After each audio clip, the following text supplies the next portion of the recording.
And before we start, perhaps a quick introduction for myself and my colleague here. So my name is Igor Skibickij, and I'm the Chief Operations Officer at BONARD.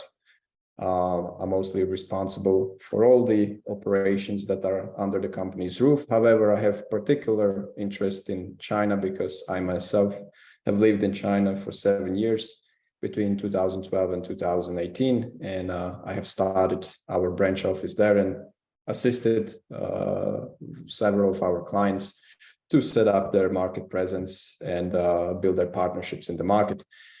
Together with me here today is my colleague, Grace Zhu. Her Chinese name is Zhu Xuedi, and she's traditionally joining me for this webinar as our China branch manager based in Tianjin, China. So she adds always her in-field experience because she's assisting our clients on the ground in China through our various connections and solutions.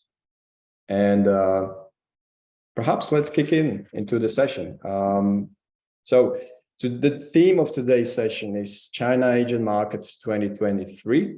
This is essentially our 5th annual update. So we have been running this particular theme already for 5 years, starting in 2018, and this is the latest issue. So we are building on a bit of a history, and every year we dedicate one webinar to this particular topic, as Chinese Asian market is still remains the #1 recruitment channel for sourcing students in China, for recruiting Chinese students and developing local brand presence. However, this year, I think it is within the interesting circumstances because the market has recently reopened in terms of domestic, but also more importantly, overseas mobility, inbound and outbound, as well as on the back of legislative changes that are related to regulating degrees of Chinese students obtained through online means. And that has certainly spurred the demand for study abroad. We have seen an uptick in student applications soon after these regulatory changes took place. And today we will explore how the overall market circumstances, also in light of these recent developments, but importantly also some of the longer lasting trends are shaping student mobility. So we will take a look at the macro, the economy, demographics, GDP, education, its effect on the student mobility, higher education, K-12, ELT, and then zoom in on the Chinese Asian market itself, where Grace has a number of interesting slides for you to share on our research that we annually do on agents. So it's something like an agent survey and census that we do every year. We contact active agents, we update where they are, how active they are, what type of programs they are promoting, and we source market intel from them through interviews in order to provide informed recommendations for our participants. So without further ado, I'll progress. And before, perhaps just a very quick introduction about us. For those who are joining us for the first time, BONARD is a independent market research and consultancy exclusively focused in international education and student mobility. Through our research, we inform market entry, product development, recruitment strategies of governments, study clusters, national and provincial level associations, as well as individual educators and service providers. Perhaps what differentiates us is that we source our data from our in-field reach or our connections, interviewing students, parents, agents, agencies, study abroad counselors, and all the other relevant stakeholders that are involved in moving students overseas. When it comes to the macro, I would start very quickly and briefly on the economy itself. So just to give it a little bit of context and not to disconnect the later findings from the context and what's happening on the broader scale in China.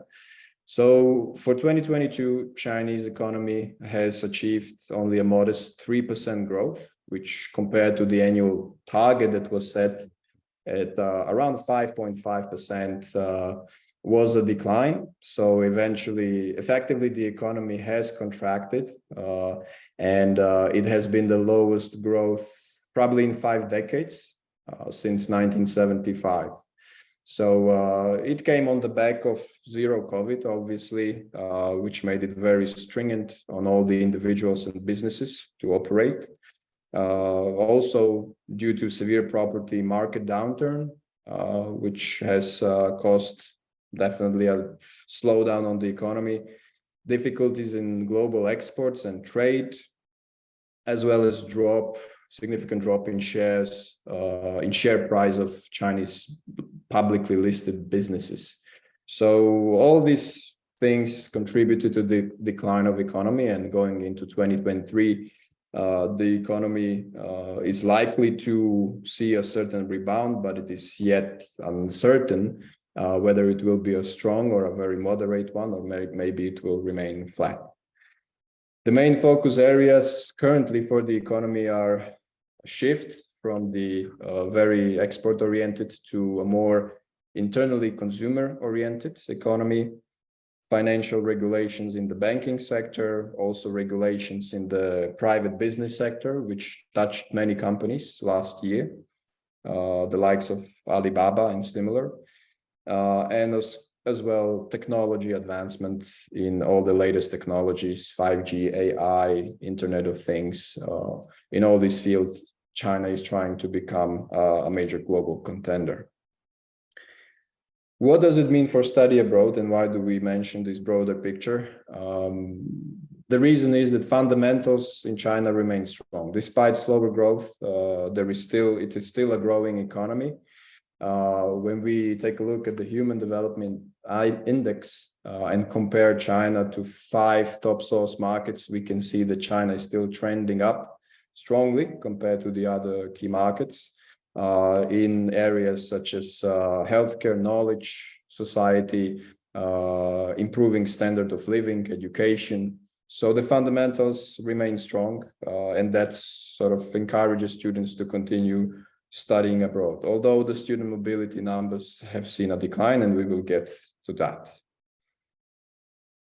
The other factor is that many cities in China started to sort of attract talent by offering residency permits for overseas graduates who are returning with a degree from a well-established university, and that gives access to housing and better sort of healthcare and social services for the residents. So there is many incentives that are happening on governmental level trying to stimulate the economy, trying to stimulate the employment of young people, which is facing actually a large degree of unemployment, and we will also get to that.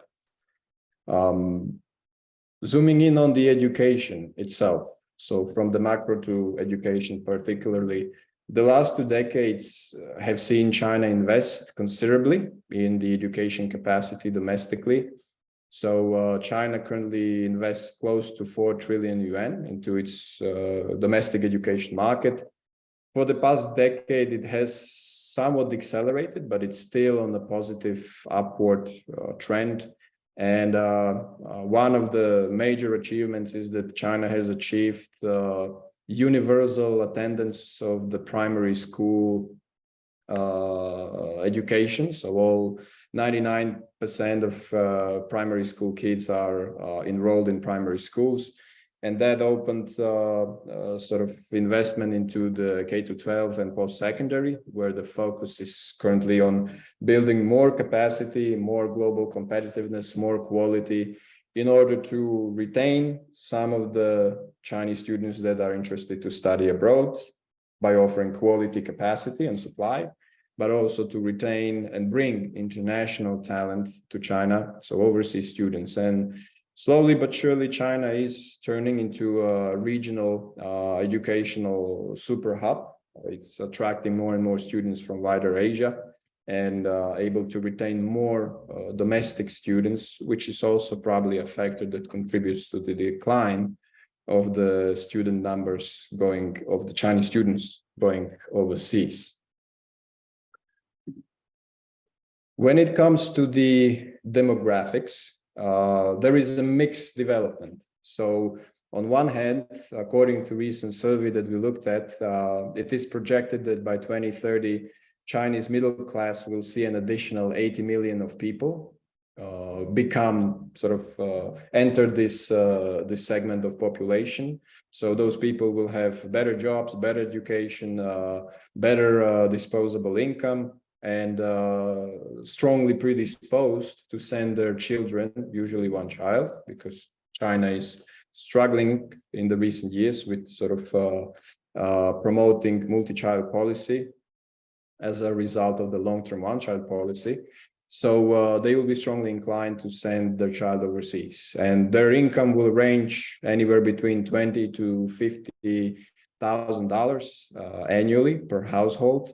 So with large enough savings accrued over time, by the time their child reaches the maturity and that age of going to study overseas, they will have enough savings accumulated to afford that. And therefore, Chinese students will remain self-paying students, which had always been so specific to the Chinese market.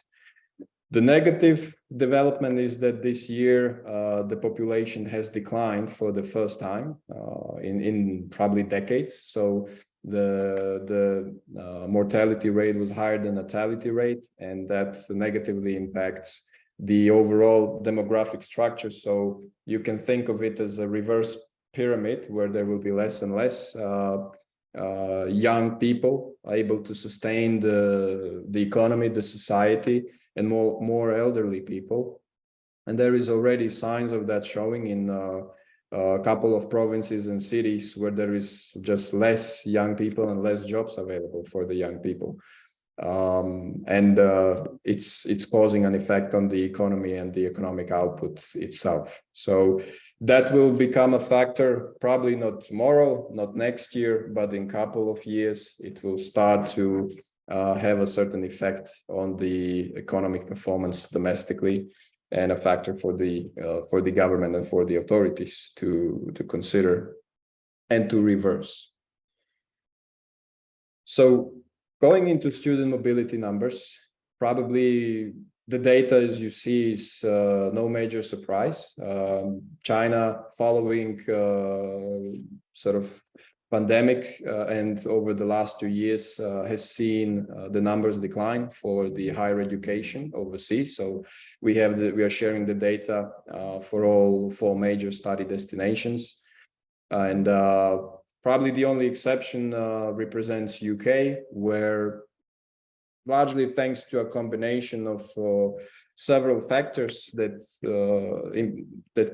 contributed to each other, such as reforms in the post-study work rights of overseas students in UK, as well as having a large proportion of top-tiered universities, UK universities, in the global rankings, has shifted the demand of Chinese students from US to UK.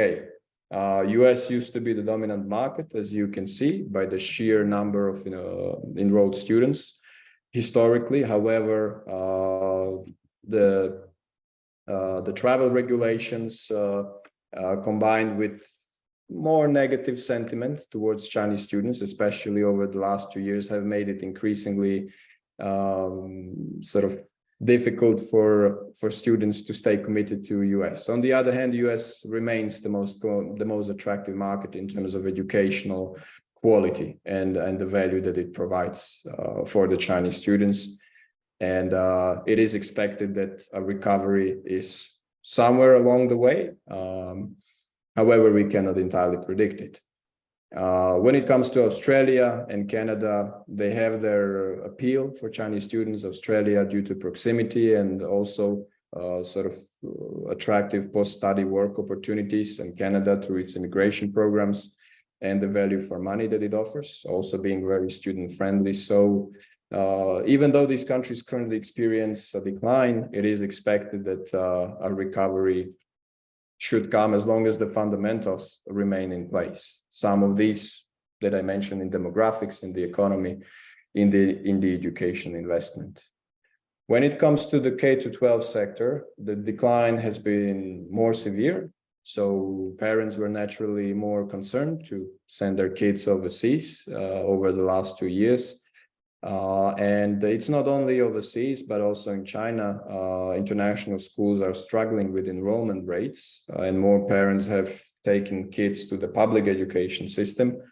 On the other hand, what seems to be a positive trend that the graduation class of 2025 Chinese students enrolled in international curriculum schools in China is currently the biggest historically that is about to graduate in 25. And when they do, all these students will be bound overseas because they are in international curriculum. So it's effectively a pathway for them towards higher education. So that offers a certain positive sentiment towards potential recovery.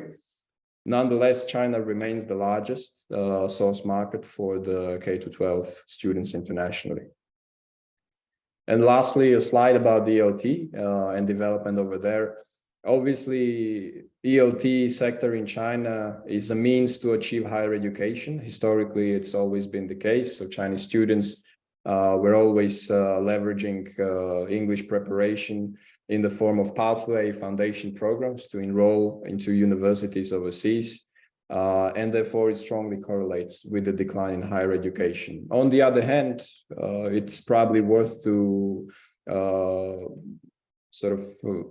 look at ELT and how it will develop over the years, because it's a precursor for the recovery in higher education as well. So if we will see uptake in the ELT students from China, it is likely to convert into higher education admissions of Chinese students in about a year later on as they graduate these programs. Overall, however, pathway students have been, or pathway programs in China have seen a decline already pre-COVID. So there has been already a shift in the demand for these programs because students started to look for more time-efficient options, and there became more opportunities for them to do English preparation domestically, either in person with a tutor or online, or with university directly. So universities started to offer their preparatory courses more, and all that led to decline in pathway numbers of third-party providers. However, again, with recovery in higher education, it may happen that the ELT numbers will see a positive recovery as well. So that's kind of an intro to set the stage for Grace and her insights into the Asian market.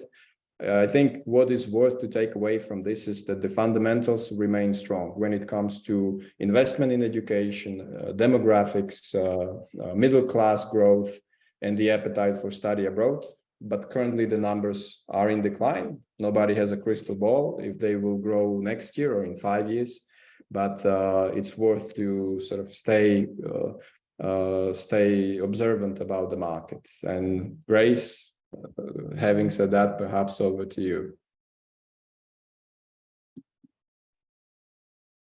Okay, I will share my part. And I hope that you can see it already.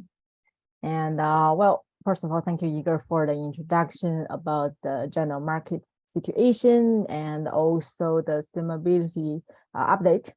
And next, I would like to share more data and also the updates in terms of the China agents market. I believe quite many institutions here that have already or currently planning to visit China and reconnect with the agency's partners. And perhaps you would choose to start with tier 1 cities where you might be more familiar with. So let's take a look on the agencies located in the tier 1 cities. We would like to quickly go through with the methodology. As mentioned, we started the China agent market annual update from 2019, and it's already our 5th edition this year.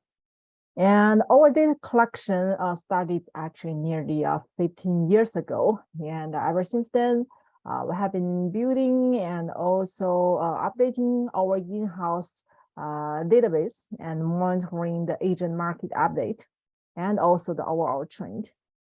For this year, we mainly focus on the agencies from Tier 1 cities and also the newly established agencies. Hope we can provide a bigger picture on the agent market and also better direct the educators in terms of the new partners reach out and also the market development. Among the 4 Tier 1 cities, Beijing, Shanghai, Guangzhou, and Shenzhen, there are more than 5,000 companies have the study abroad related business in their business scope. During our last year's research, we contacted over 2,600 of them, and we reached 544 active ones in total. And for this year, we reconnected all those agencies once again to identify that if they are still active. And we find out around 62% of them remain as active, and the rest are largely unreachable.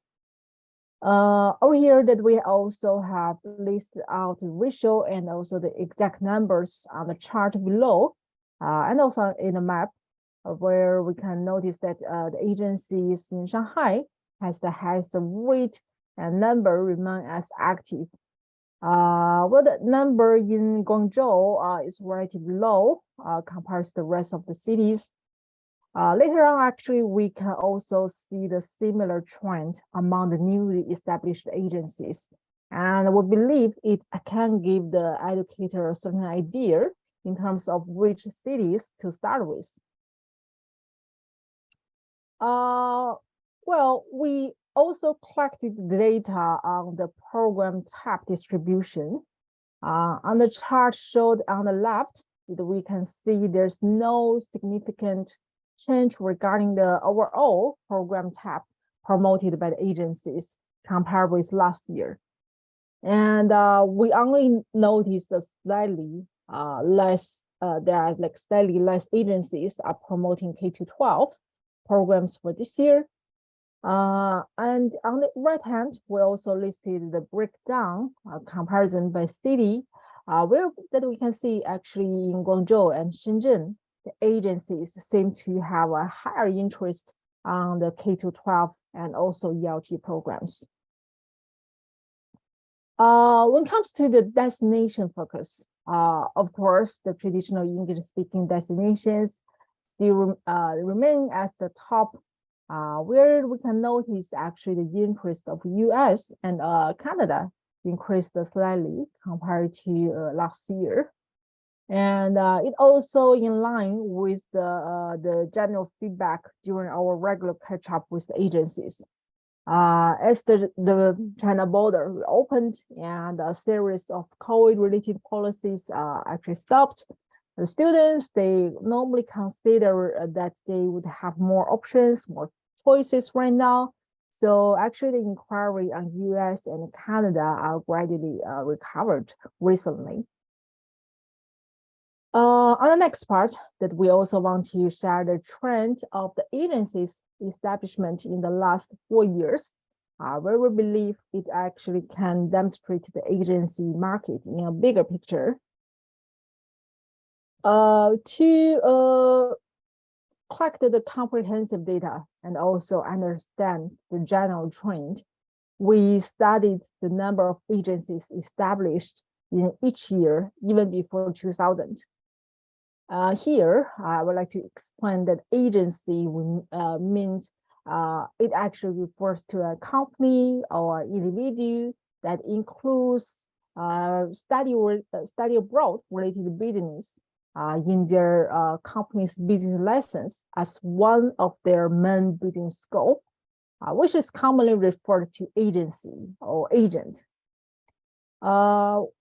This quantitative research reflects the level of the activities in the agents market and also the confidence of agents on the study abroad market during each period. We can see the number of agencies established has been increasing year by year from 2000 all the way to 2021.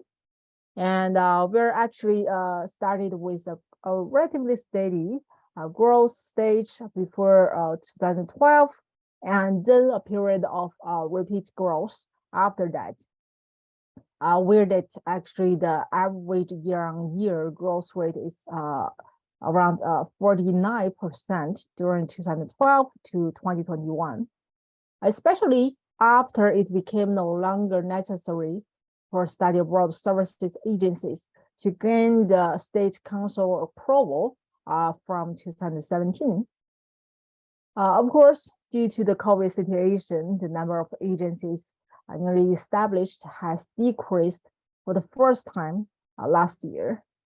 However, by analyzing the number of agencies established in the past 5 months of 2023, that right now there's already 67% of the whole 2022 level, which also indicates a gradually recovered market and a relatively stronger confidence on the market.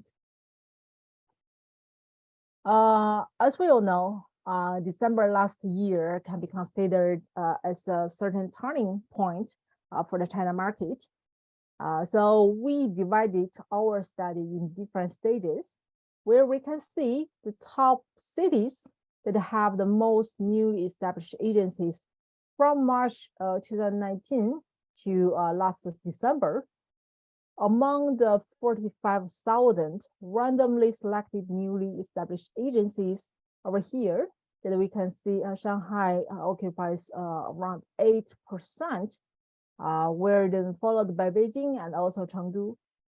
When doing the analysis of the data in terms of the city tier, we can see the most of the new agencies gathering in new tier 1 cities with a total ratio of around 26%. Although over here it seems to be a rather larger ratio of agencies in tier 1 cities, where there are 19% in total, but in fact, there are more tier 2 cities in China, which means the average number in each tier 2 cities is not as high as we think. For another stage, which is the recent 5 months, we found that there are over 23,000 agencies established during this period. Of course, it only means those agencies, they applied for the related business license, and they are not necessarily already starting the business.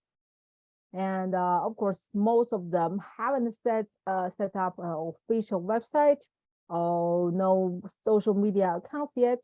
So it's important to connect them directly by all means, and to find if they are still active as a potential development partner in the market, which is a certain hidden part. To make a more accurate prediction, we again randomly studied 5,000 agencies among them in terms of their geographical distribution. That where we can see that in the map, there are like top 20 cities hosting the most of the newly established agencies and their exact numbers. As we can notice, majority is still in tier 1 and also new tier 1 cities, and the numbers in tier 1 cities are normally higher among the rest. Over here, we also take a look on the data in different way, and we find that nearly 2/3 of those newly established agencies in the last 5 months is actually located in the south of China. And I think this probably can help the educators to think about, their plan about the trip to China and which cities to start with. And of course, we also listed out the number and the ratio of each city tiers just for the references. Here, the chart also demonstrates the detailed monthly trend in both stages from March 2019 and all the way to last month, where we can notice how the market constantly changes due to the influences of the overall environment. And to better show the recent development, we also took out the numbers from the last 5 months and demonstrate in weekly basis over here. It's always that the numbers of the newly established agencies increased significantly ever since this February. But besides having a better idea in the on the tier 1 cities market and also the general trend of the agency establishment from this quantitative research, we also conducted an in-depth interview with the agencies to hear their opinion on recent market developments, as well as the reasons why the new agencies choose to enter the industry at this stage. We interviewed 50 agencies in total, mainly smaller to medium-sized ones, and majority located in tier 1 and also new tier 1 cities. Among all that, we can say there are 4 agencies are newly established this year. On the right hand, we can also see the detailed agency profile, where the agencies are mainly promoting English-speaking destinations and also the Asian destinations such as Singapore and also Hong Kong, considering their increased popularity. All the agencies that we interviewed have higher education programs. Nearly half of them are promoting short-term programs such as summer camp or winter camps or ELT, and also nearly half, around 40% of them, are currently promoting K-12 programs. We asked agencies, which are not newly established ones, to share if there's any changes that they noticed in terms of the application numbers and compared to last year, and more specifically on which destinations. We can see more than half of the agencies, they find the number increased, and also 67 among all those agencies expressed that the number of applications increased by at least 20%, where the most of the increase lies on US, Australia, and UK. Well, however, on the contrary, we can also see there are 2 agencies expressed that the application to Australia and UK decreased in their cases. And I would like to explain the numbers over here only means the number of agencies who selected the certain options instead of the actual ratio of increase or decrease. When taking a prediction on the upcoming academic year, majority of the agencies remain optimistic or neutral for the market, where there are still 13% expressed that they are uncertain about the future development of the market, where we believe the continuous communication and also the cooperation from the institutions will definitely provide them with more complete information and also enhance their confidence in the market. The newly established agencies mainly see the opportunities in the market or the increasing need from their local cities, so they choose to start a relative business this year as the market is recovering. As for the agencies who already have years of experience, they also feel the same, that the market is currently has already and still and will continue to recover. The agencies will be more active and in terms of exploring the new business opportunities and expand the business cooperation. During our last questions with the agencies, majority shared that they have been actively participating in the industry events in the last 6 months, either be the B2B or B2C format. There are also several demands they noticed in the market, where the educators can provide more information and visit them more frequently. And it's important for them to be informed timely and stay engagement with the institutions, especially now considering a market that is developing and also recurring every single day. Well, lastly, we would like to quickly share the conclusion and with some recommendations to our educators. Among the 544 agencies from Tier 1 cities that we reached last year, there are still 62% remain active this year. And educators can actually take the geographical distribution and also the promoting program types into consideration when they planning their strategy with the Chinese agencies. The market is often developing with the overall environment and can be easily affected by the different perspective, as we all know. So the educators need to maintain sensitivity to the market development and adjust the plan or the direction accordingly. Considering that many institutions may already started their trips here or plan to visit China later this year, and it's important to select the super agent partners to visit and also to communicate with will make the best result out of those trips. During our interview with agencies, we also noticed that the most of them expressed the number of the application has increased in certain destinations. So the educators can seize the opportunity since the agencies are more active now and they are ready to explore new cooperation. And lastly, I would like to take some time to briefly introduce our services and where we can be helpful. We have assisted different institutions, organizations, education groups, service providers in various ways by using our market knowledge and the long-term research abilities that we can actually provide a comprehensive market strategy for the newcomers or for anyone maybe struggling in certain market.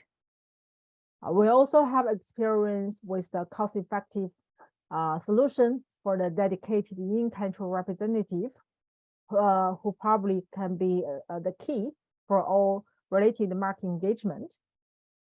Meanwhile, using our well-built agent network, we can also assist researching and introducing the most suitable agency partner or have meetings with the key stakeholders to start with the engagement.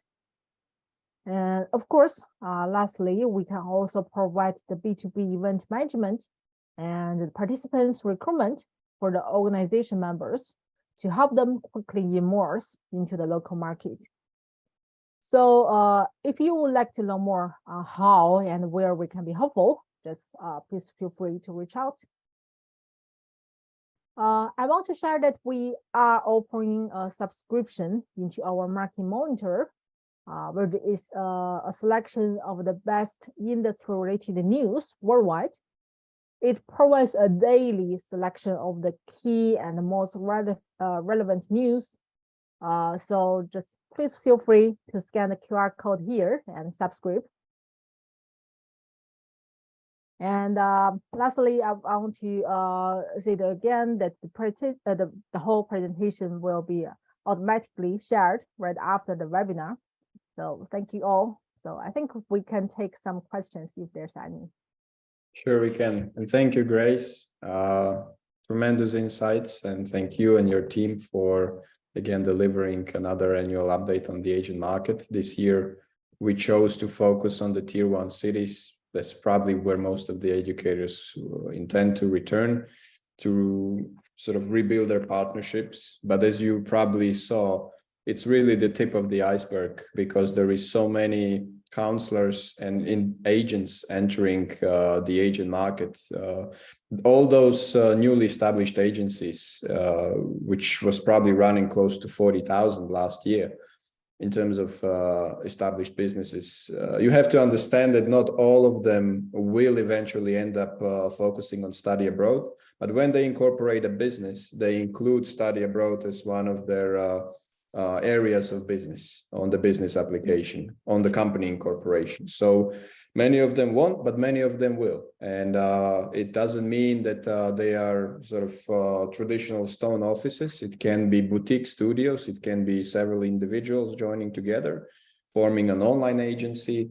It can be individual counselors and recruiters that do it part-time next to a full-time job and don't even have an office or a website or an email address to reach them, but they still exist and operate. And I think this shows the trend that really the market has exploded after the deregulation and after limiting the number of agencies that can incorporate and the amount of deposit money that they need to keep aside when they set up for study abroad business.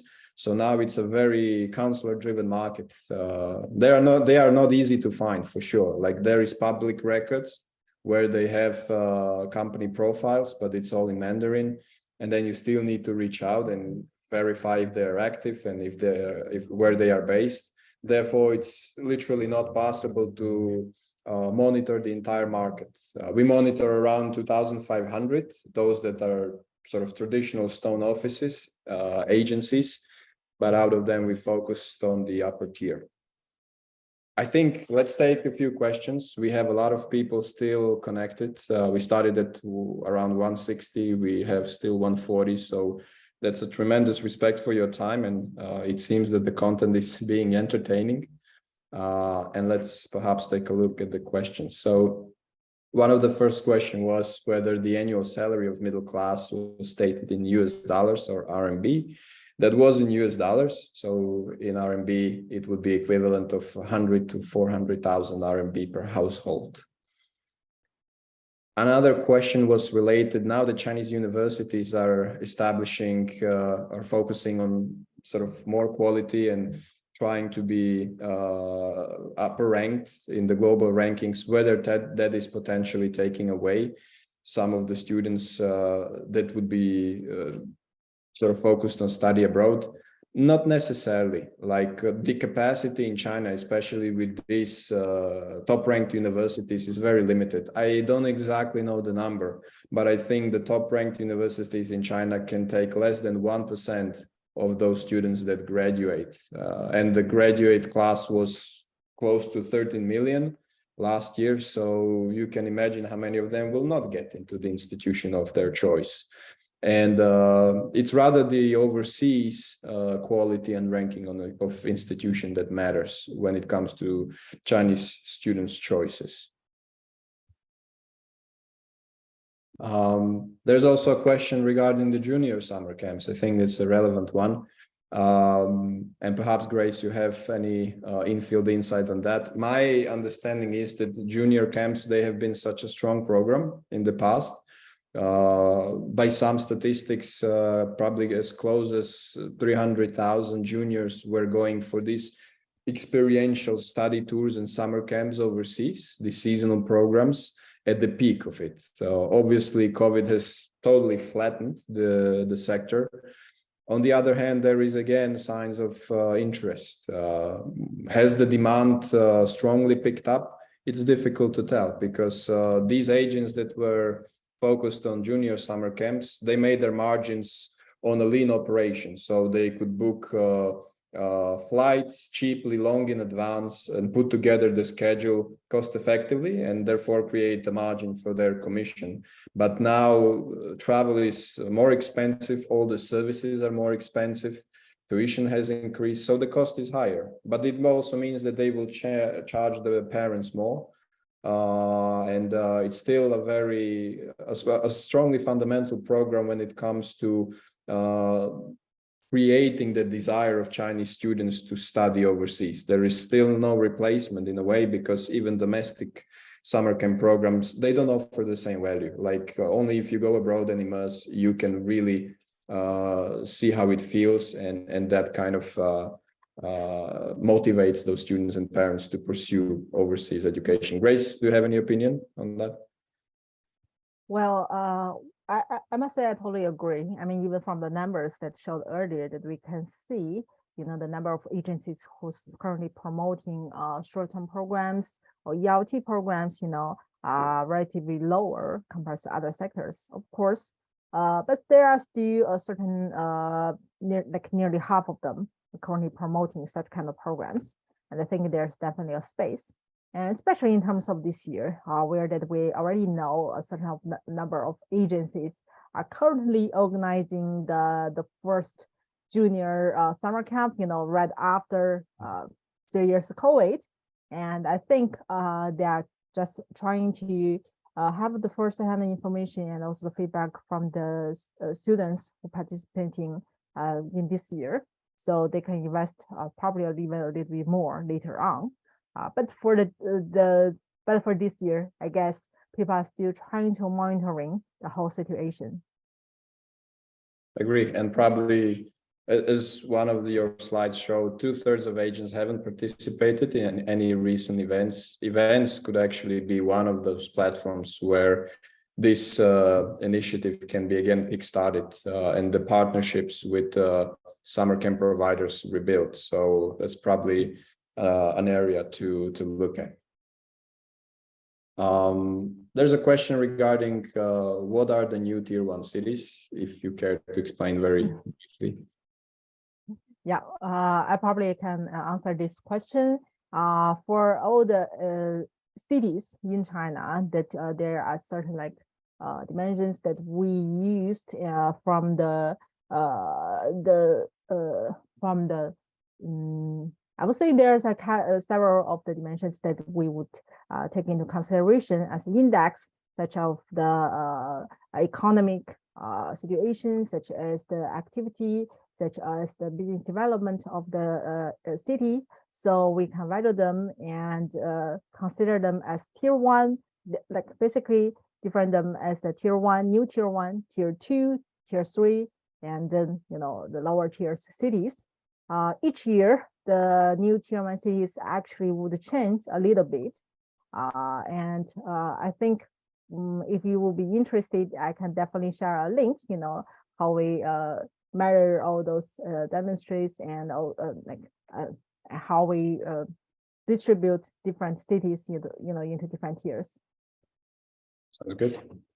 A question about to what extent are agencies working with aggregators? I think this is an interesting one. China has been a tough nut to crack for aggregators, at least in my kind of distant view. And again, Grace, if you have any comment on that, I think compared to other markets where aggregators have been successful, China is a market where a lot of counselor reputation is on the table, depending on the quality that he provides. It's a face thing, like they're really concerned about their reputation and keeping their face. And it doesn't mean that aggregators necessarily have any negative effect in this, but they represent another another part in the process where it is not directly controlled by the counselor, and therefore the counselor cannot entirely be responsible and in control of the result. And I think it's a very traditional market. It still remains a very traditional market where those students and parents, they need to feel the trust and care of an individual.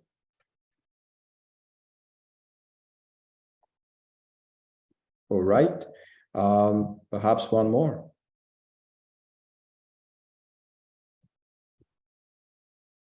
What would be the most efficient way to connect with the agencies in China? Host agent events in tier 1, 2 cities, in person or online sessions via Zoom meetings? Grace, what do you think in your experience?